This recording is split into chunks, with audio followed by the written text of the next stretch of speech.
I've got a question for you. Have you ever wondered what it took for the people in biblical times to be successful or to build wealth?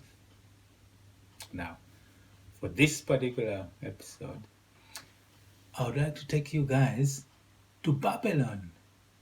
Yes, you heard it right, to the ancient city of Babylon. Now, this is based on the book "The Richest Man in Babylon" by George Clason, in which he talks about a lot of different things regarding Babylon and the creativity and the building of work and what it took. And a number of the principles which were relevant then, as shared in this book, are still relevant to today. So I just wanted us to go on this journey and try to decipher what it is that made people successful in that period of time and how that is relevant today. So the background is basically we'll get to read some of the actual text from the book as we go along, and work out how that is relevant to us today. So at the end of this, when you look at this, you can comment and we can share ideas on what do you think the key points and how they apply, particularly to yourself or your situation or anything else that you may see around. So the background is basically Babylon had very two key advantages in that it had fertile land and it had water. And those were the only two resources really that it had. But because of the ingenuity and the cleverness of the people, they were able to channel this water onto the land so they could grow crops and also earn from that. So there was a lot of opportunities from which people could be creative and earn gold, because gold was the currency at the time. So, according to the story, when the king, this was King Sargon, returned to Babylon after defeating his enemies, the Elamites, he was confronted with a serious situation, and he summoned the royal chancellor, who explained it to the king that the people did not have enough gold to buy food. And the king was puzzled because Babylon was a rich place, so everyone should have had plenty. And the chancellor explained to him that most of the people didn't have enough because the wealth had gone to only a few people. So he asked, why should so few men be able to acquire all the gold? And the chancellor replied, it's because they know how. So as he went along to find out how only a few people managed to get wealth, he summoned this Alcad, because Alcad was the richest man in Babylon. So when he was summoned and he came in front of the king, and the king asked him, how have you been able to amass all this fortune whereby a lot of the people don't have plenty? So, well, he said, basically, I've just been able to take advantage of the opportunities, and these opportunities are available to every single citizen in the country here in Babylon. So obviously it was almost like a capitalist market. So anyone who had the knowledge and knew how would benefit and be able to amass wealth. So the king asked him, is it possible to teach these cures or these lessons that so you can share your knowledge to other people? So because he wanted to spread the wealth so that a lot more people in Babylon could be wealthy. So Akkad said, of course, I can teach people, those who are willing to learn.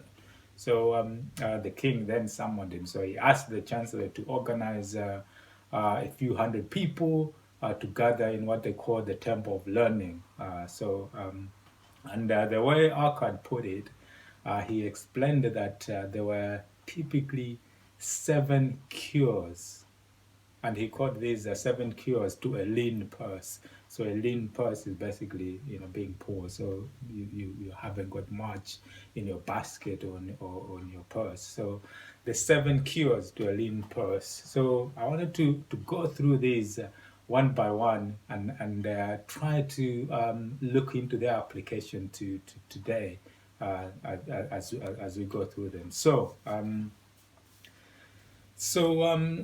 Yes, he set these men in the temple of learning, and it was 7 days, and on each day he began to explain one by one each of the 7 cures for a lean purse. So on the first day, and this was the first cure, basically the first cure is start thy purse to fattening.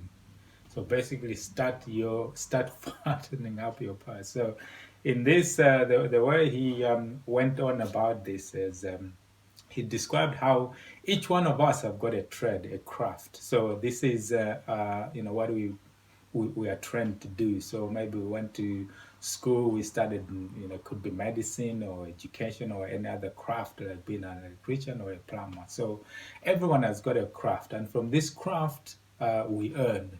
So we have money flowing in every month. So it all starts from there. So here it says, there are many trades of earning gold, each bringing in a flow of gold, large or small, according to ability.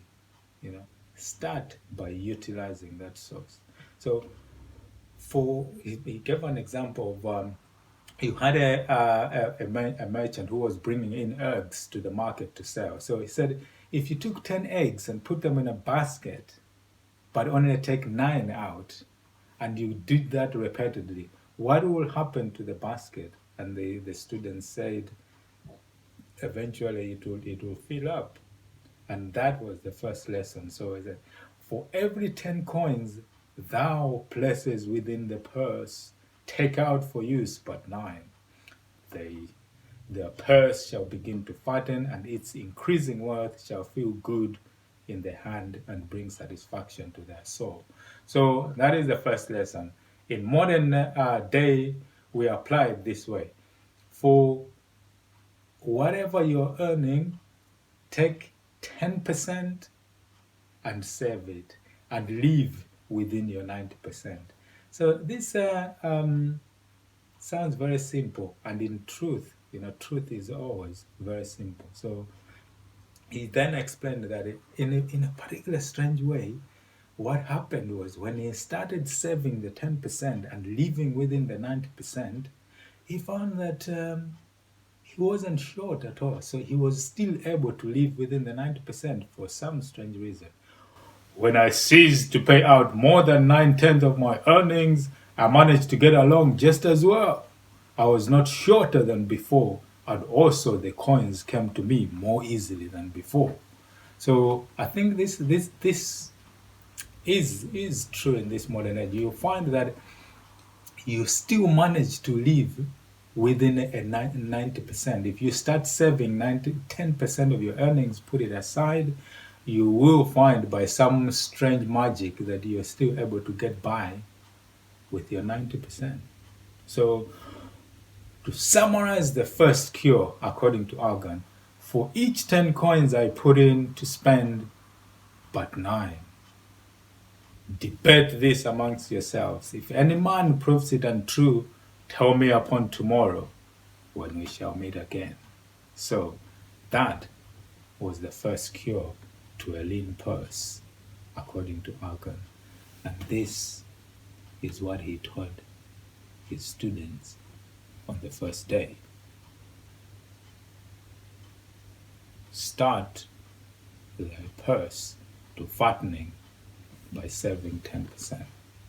First cure.